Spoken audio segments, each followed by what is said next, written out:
Welcome to Corks in Conversation with Clare Whitfield. We are so excited to talk with her today about her debut novel, People of Abandoned Character, which I love, love, love that title.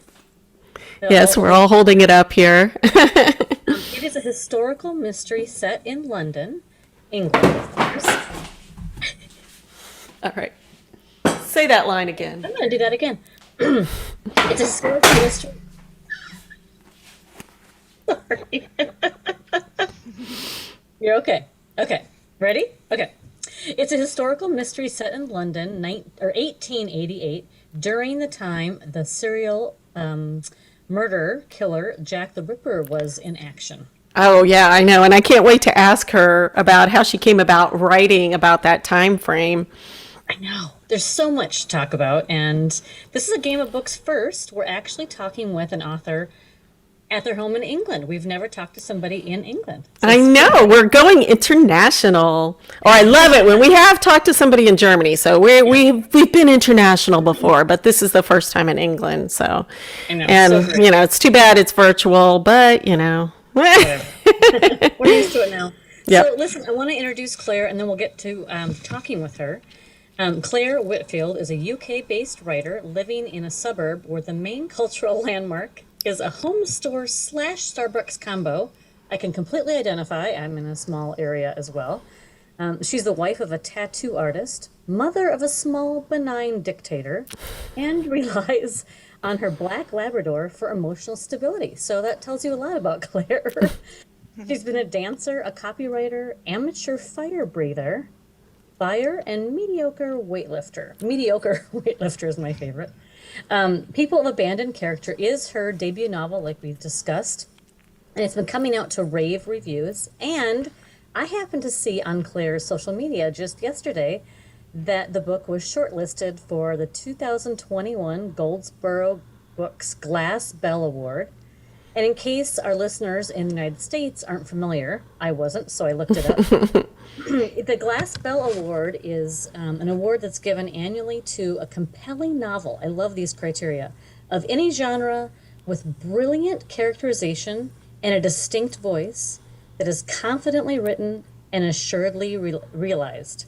Oh, yes. We are recording this a week before the episode will actually come out, but it is the award is being given tomorrow, so we're going to wish Claire the very best of luck and congratulations to her.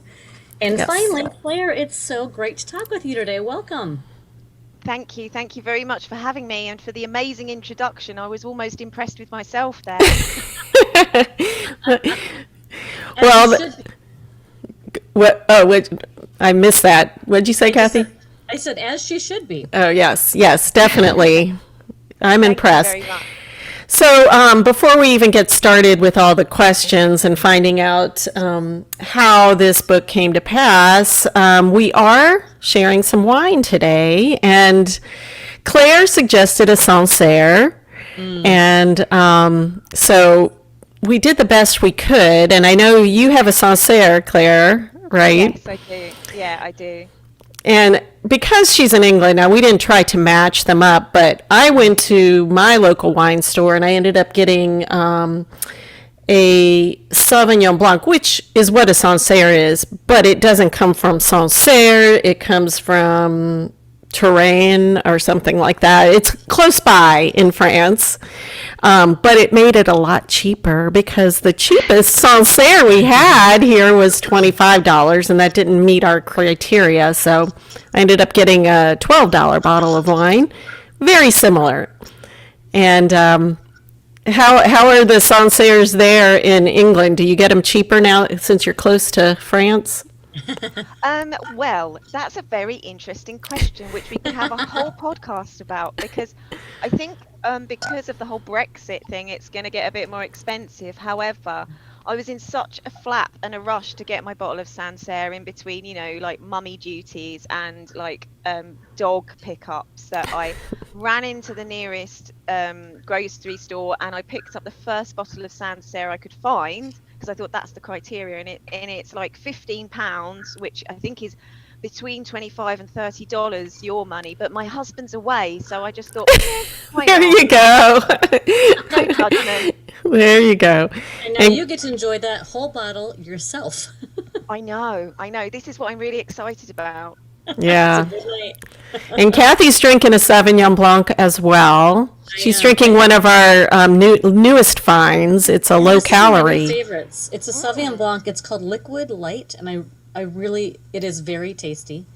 But I went into our liquor store in our one liquor store in our little town. We have a very small community, and I asked for a Sancerre, and I was trying to explain that it was a French wine, and some of that got lost in translation. So he was just looking for any label that had the word Sancerre, and he was like, Sincere? Will that do? And so I just grabbed my Sauvignon Blanc, and I'm very happy with it. So Yes, we all yes. have great Sauvignon intention. Blanc is a good fallback. It's always a good, staple. I think that's totally acceptable. Oh, thanks. But we are celebrating talking to Claire so today. cheers to So you, cheers. Claire. Everybody can have a sip. And Yeah, definitely. Thank you. all right. Be here.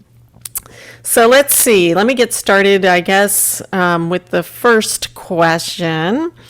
Okay, so I already kind of mentioned this in the introduction, but I'm so curious on how you came to write about 1888 London. Did it just pop into your head, or you've always been interested in history and? Right. Okay. I'm definitely a history nerd. I love a bit of history.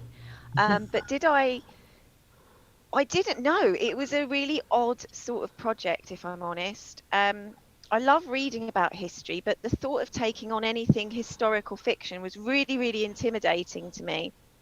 So if you'd have told me I intended to write my first novel about Jack the Ripper and also, historical, no, I wouldn't have the guts to do that. But it basically sort of, I feel kind of like it was thrust upon me, if that makes sense. Like, Really?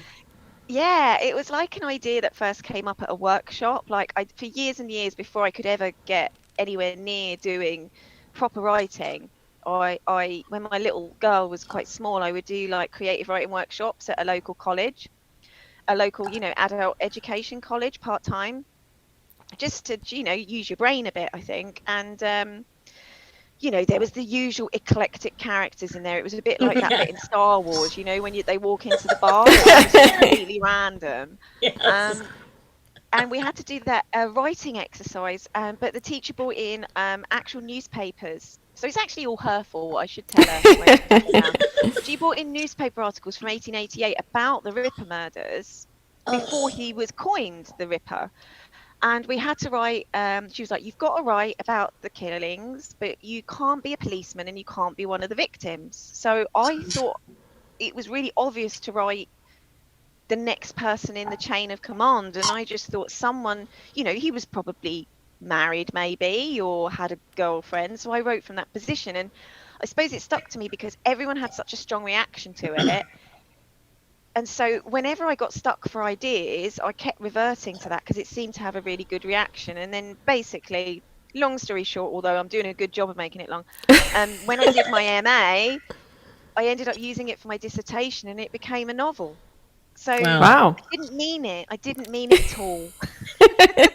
Well, it is something that, I mean, as soon as we heard about it, just the interest of that kind of mystery in itself is a draw. So I could see why, it would keep coming back. But when you were writing it, or when you were researching it, were you like, this will be easy because nobody knows what it was like in 1888, so I can write whatever? Or were you like, I have got to get this right, and it's a ton of pressure? Yeah. Yes, because there's so many amazing historical writers out there. So I'm quite a big fan of Sarah Waters. I don't know if you've heard of any Sarah Waters. So she was always like the benchmark in my head, and obviously there's people like Hilary Mantel, and the thought of them, the detail they go to is crazy. So yeah, I really enjoyed researching. I enjoy research. I'm quite a sad hermit type creature, and I really love geeking out on the detail. Well, you But have definitely the right period of time for, like I yeah, said. I mean, there's so much written about that time that I was kind of spoiled for material, and it's kind of a good and a bad thing. So many people are interested in that era that there's a lot of material to research, but at the same time, there's a lot of people with a lot of strong opinions about that era. Oh, So that's true. Yeah. it's good and bad. It's good. You got to get it right, you know? you do, Yeah. and I was going to ask you.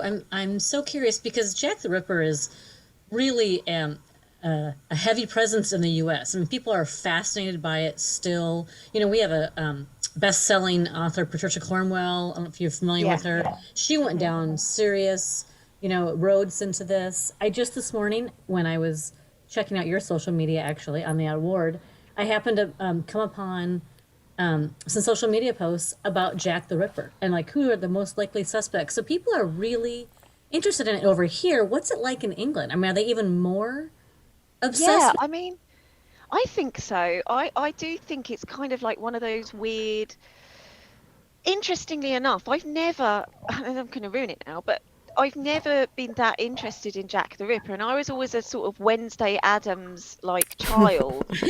So, if you'd have told me again that out of all the serial killers that I'm aware of that I'd pick to write about Jack the Ripper, I'd be like, oh, there's a million more interesting ones, you know. But it's a very cultural, iconic, almost. It's definitely in the zeitgeist, as in it represents an underbelly of, I think, the British Empire that people like to cling on to because it gives that light and shade. Because it was a really interesting time, and I think it's got great parallels to today in That's terms what of, I thought too when I was reading it. I kept yeah, saying, "Oh my gosh, this is like their, when they're the nationalism, like with the." uh-huh. I don't want to go into everything, but yeah, I'll let you keep Yeah. going. Sorry, I got Yeah. excited. No. You're right. It's like there's a lot of immigration going on because of various sort of disruption across the world.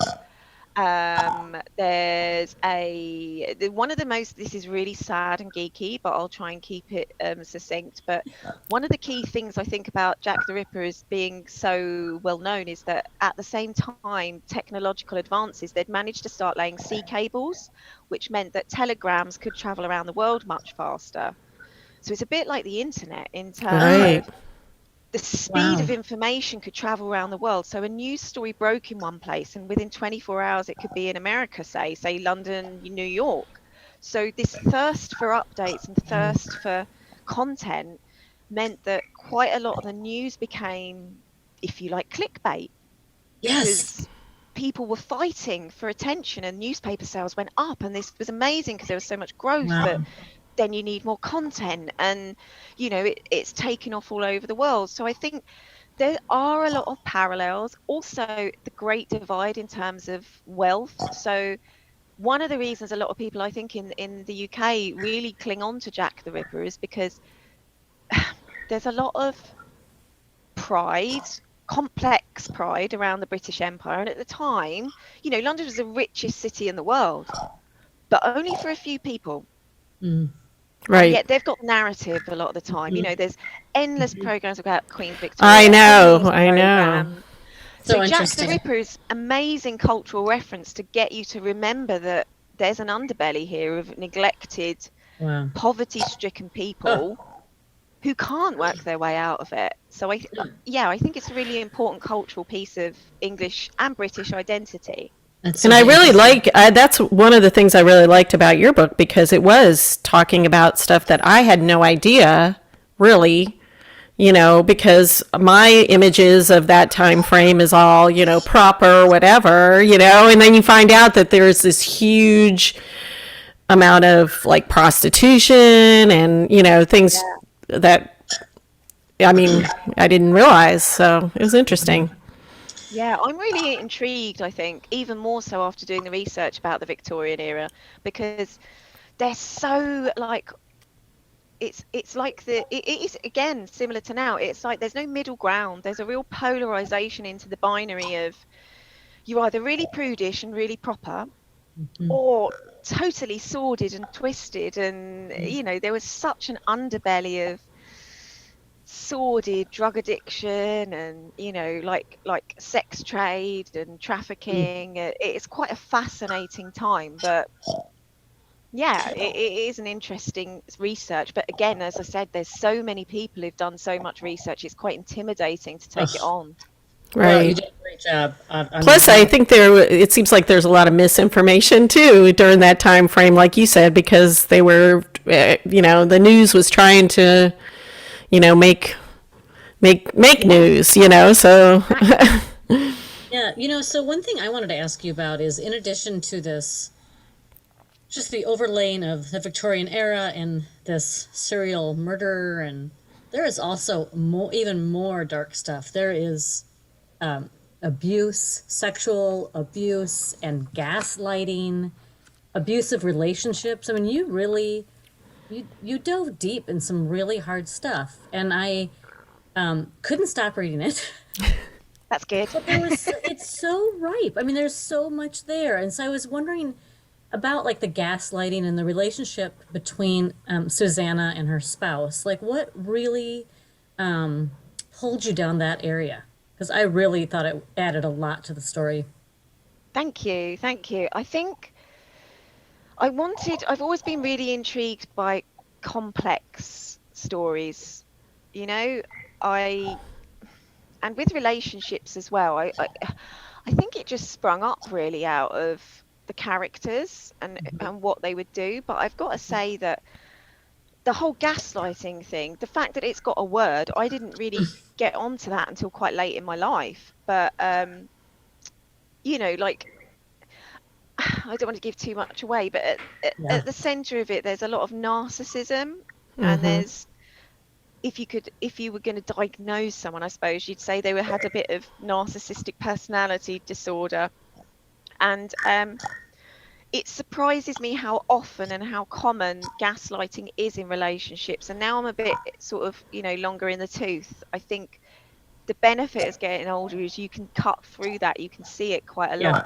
But I think it's a lot of a nod back to early relationships, I would say, where it is so common. It's a common tool people use on each other to sort of create Yeah. self-doubt in the other person. And if the Well, other especially person with, is, yeah, like you go said, on. the wasn't Sarah, your Susanna. We don't want to give anything away, but she didn't have a lot of experience to bring with her to this relationship, and it made Exactly. her ripe Yeah. for that kind of thing. Yeah. And insecurities and, Yes. And I think Lot. she and it felt is a bit pretty common. past-wise because she's going up a bit of a rung. So that's a cultural difference, isn't it? Yeah. You would doubt yourself because you're like, well, is this just what, posher people do? Right. I don't know. There's that element of self-doubt. And I think women as well are taught a lot to, I don't want to get on a soapbox, but I will because, the Sancerre, but women are taught a lot to consider other people's feelings and consider yeah. other people's opinions. And that makes them right pickings, as you say, for gaslighting, because you're constantly trained to, oh, well, you're probably wrong. What about them? What about them? Whereas you've got one half of the population, especially in Victorian times, who weren't being taught to consider anyone else. Crazy. Yep. Okay. I need a drink. Take a sip of This. wine. Okay, let's take a drink.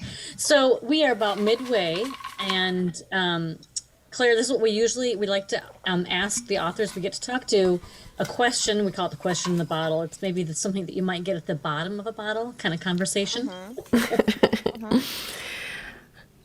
Oh, this is a good one. This is a good one. Okay. What weird or useless talent do you have? The first one that springs to mind is actually I can move my ears. You can move your ears? Only, like the tragus, this bit here, Yeah. it's like I can waggle that. So I Really? used it for years to convince. Okay. This is terrible, actually. It came up the other day. I've got two big front teeth. I'm not gifted in the teeth department. That's a British thing. Isn't That's it? that's what popped in my head, but I'm like, I'm not gonna go there.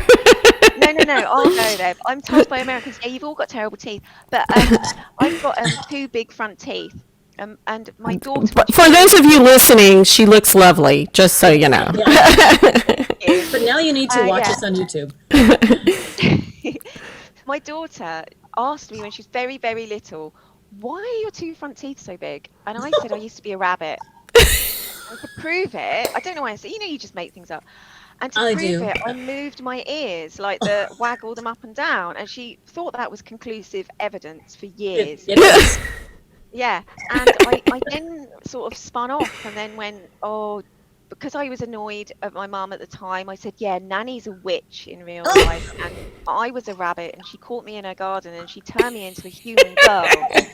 And she believed this for years. And she still brings it up now. As in, That's so funny. So upset because she's like, shocking that you make things up for a living. I mean, it's really I know. Surprise. How old is your daughter now? She's going to be 17 on Halloween. Oh! The fact that she's still bringing it up as a source of bitterness is quite amusing to me. That's great. Hilarious. Oh, I love it. Does your mother know that you did that story? Yeah, I told her. I was like, you were the witch in the story. She thought that was hysterical, but I was like, yeah, you were the baddie. That's so awesome. Oh, that's great. That is not an answer I was expecting, I have to say.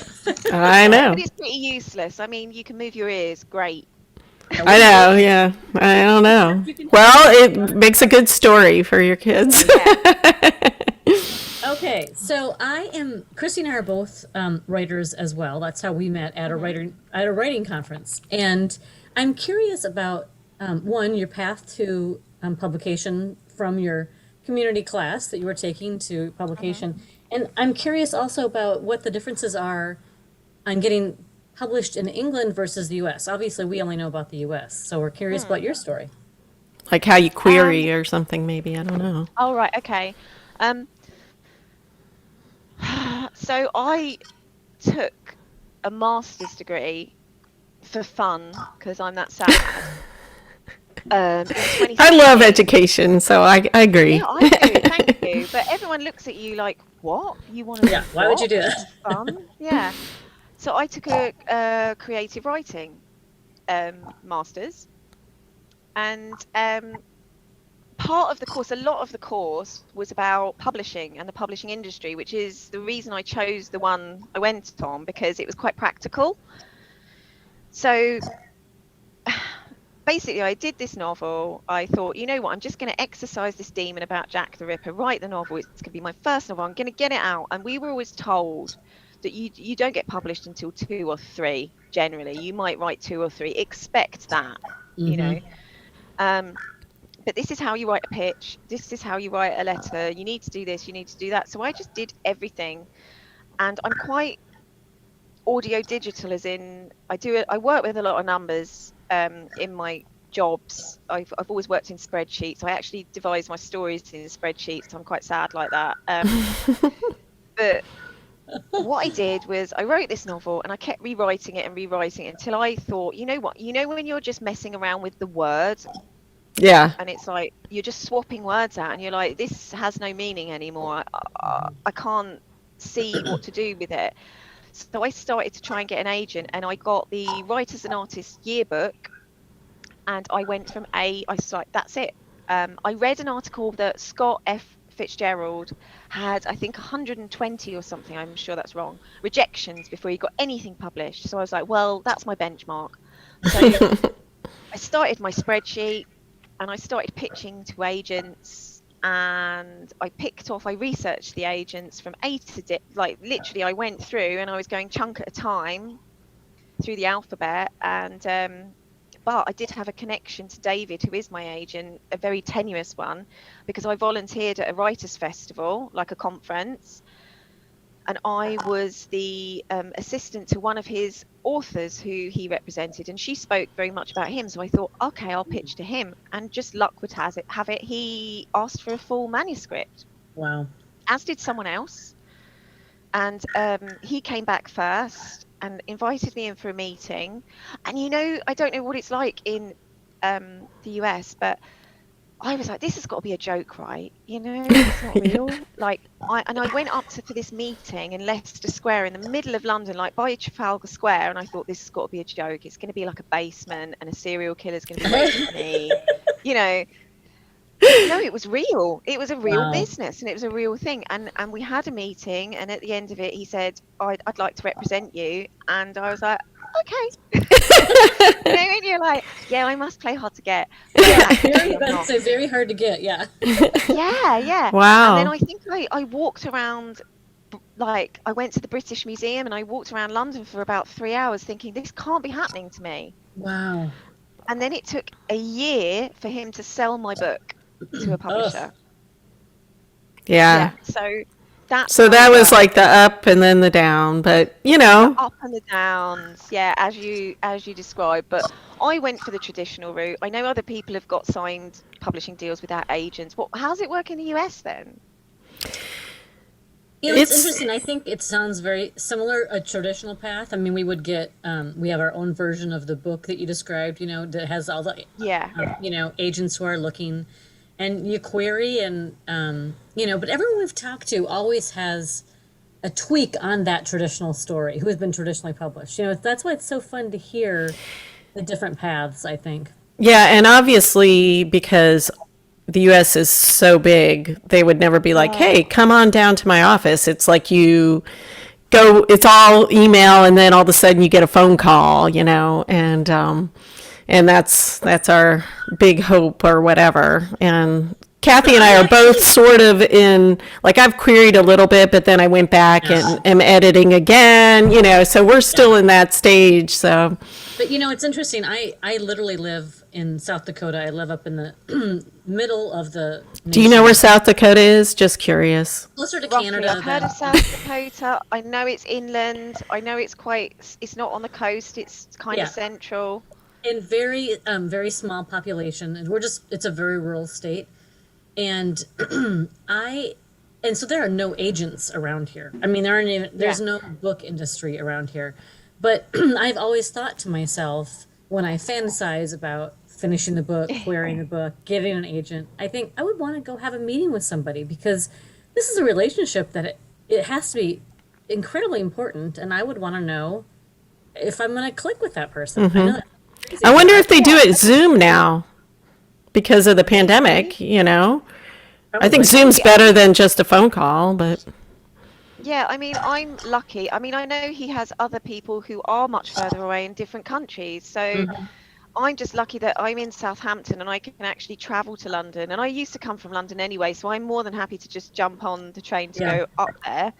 But yeah, for me, I get what you mean. It's like you want to see this person and sort of Yeah. get a sense of them, because, you know, you're putting all your passion of your baby into Right. this person.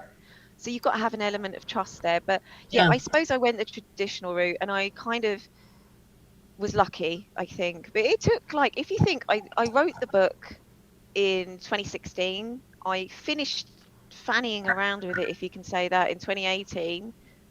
I got an agent in 2018 and it didn't get, it got published in 2020. So, you know, that's 4 years. Yeah. and that's not unusual. It sounds lucky, No. but it's still the norm, I guess. I mean, Yeah, yeah. it is luckier than some people, but some people go get it. 10 years or something, and you're Yeah. like, wow. Yeah, But do you know, the absolutely. interesting thing I would like to ask is that I did all the other things that the course recommended, such as, you know, like I did short stories and flash fiction and got things published and built on my bio. Never ever, literally, it was so hard to get anything in a literary magazine. I don't know how. Yeah, I think it's very hard here because I've written Yeah. some short stories, and anytime I've submitted, I haven't. And it's like, you know, it sounded like it was perfect.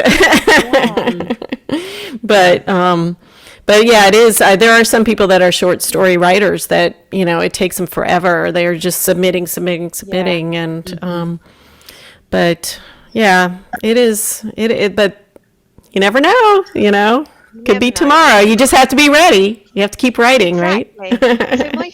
So my friends used to call me, you know, Dumb and Dumber, the film. Yeah. like the bit where she's like telling him no, but he's saying, "So you're telling me there's a chance?" Yes, They'd yes. be like, "That's you with your rejections." Right. Because I'd be like, Yeah. statistically, I'm closer to being accepted. Right. That's the best way to think of it, actually. Yeah, So you yeah. keep going. So what are you working on now? Are you continuing with like this time frame, or are you? I mean, are No, you?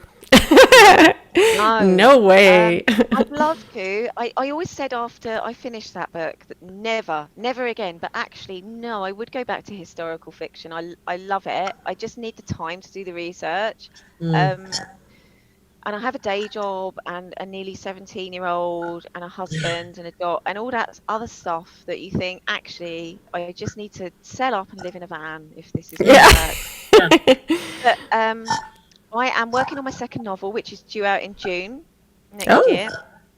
So that's called The Gone and the Forgotten, and that'll be published in the UK in June. That's set in the 1990s. okay. Um, I can and then handle that era. yeah, that's my sort of stomping ground of leaving school era. And then I've already started work on my third novel, which I can't share the name yet or anything about it because it's, still Still a in work sort of in premise progress. stage. Yeah, but yeah, I'm still going. Yeah, Yay. Oh, so Yay. good. Yay. yeah. And You I don't know about you guys, but I've got a ton of ideas. It's just getting the time to write them. right. Right. Oh, for sure. For sure. By the way, what was the name of the second novel that's coming out? The Gone and the Forgotten. You have a really, really good talent for novel names. Yeah. That's great, and I think this is a great title. Yeah. Thank you. I'm going to write that down and tell my agent because Yes. Did you have to fight for that title? no, no, no. It's about the seventh title I came up with, and he was like, Really? "No, everything, no." And then I said that one, and he was like, "Yes." I was Wow. like, "Thank you." Wow. I love it. Yeah, I love it. I love it. titles are hard. Titles are Yeah. hard. It's like Yep. naming your children, by the way. I never thought that would be that hard. I It's thought really it was hard. There's a lot of incredibly difficult. responsibility. Yeah, it's hard.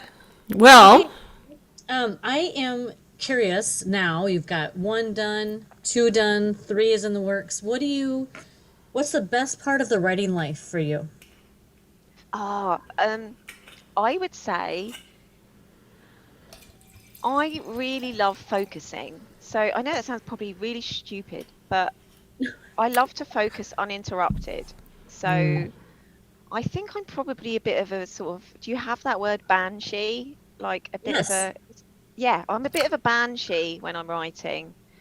oh And yes, I see what you're saying. my poor family are like, they walk in and they sort of say anything, and I sort of scream at them like a banshee, as if they've just interrupted Moses. Do you know what I mean? Coming down from the mountain, and in reality, it's not. But I really love just getting lost in a world. Yeah, That's the best that's bit for me. wonderful. I think first drafts are really hard.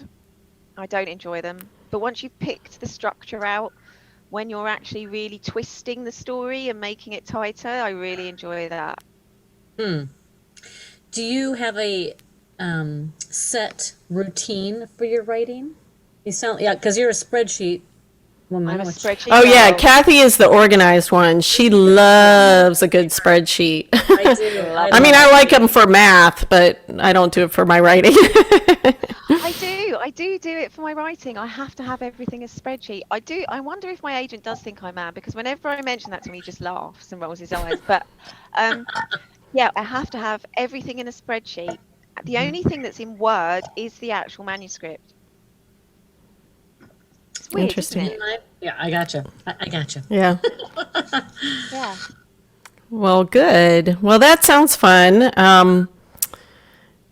Okay, We Christy could has keep one. talking, but I think I need to go to our final question. Yes. That appeases our mysterious foodies out there. That's what we call some of our listeners. And so the question is, if you could, which of your characters would you like to share a meal with, and what would it be?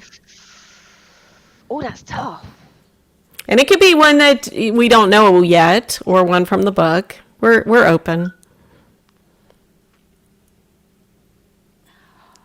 do you know what? I have real affection for Susanna, the main protagonist. I don't know why. I love characters. I love the way that they come and they just sort of take on a life of their own and do their own thing. I really love that. And they don't belong to you anymore. That's the best thing I love, I'd say, about writing a book and having it published. The amazing reaction from people who really take those characters into your heart, and then they mean something to them, and that doesn't belong to me. That's the best thing. But for me, I would say I'd love to sit down and pick Susanna's brains, because I reckon after the book finishes, she lives a very interesting life. That's what I put money on. I reckon she goes and lives a very interesting life. By the way, we're not going to give a thing away, but the best ending. So good. Yeah. Thank you. Yeah, love that. I was like, yeah. And it was funny too, because I was on social media. I was like, I'm in the middle of reading it, and I'm wondering what's going to happen with Susanna. And you're like, I'm not going to tell. And I'm like, ah! I can't tell. So now I want to know what happens afterwards. Like you said, it's just going to be in our imagination until you write the sequel. Maybe, I don't know. In my head, I just imagine that she would be a really, really interesting old lady. And you probably have like tea or something. Yeah. Like, I think maybe a look after cat little or something. stronger, I'm thinking. Yeah, I'm thinking whiskey. I don't know. Yeah, she would be a whiskey girl, wouldn't she? I think. I think so. She would I think definitely so. be a whiskey person. Okay, so Claire, if our listeners or viewers have any questions or want to reach out to you, what's the best way to find you? I'm on Instagram as Clare Riley Whitfield. I'm on Twitter as Riley Whitfield. I've got a website, Clare Whitfield Books. So I'm on Facebook. So I always try and respond to all messages, because I'm just grateful anyone's read my book, to be honest. We will include all of those links with the episode that comes out. Awesome. Yes. So I guess we have one final thing we have to do. We have to cheers. We'll be thinking of you tomorrow. Yes. Good luck. Oh God, yeah, I forgot about that for a moment. Sorry. Cheers. Thank you. Cheers to you, Claire.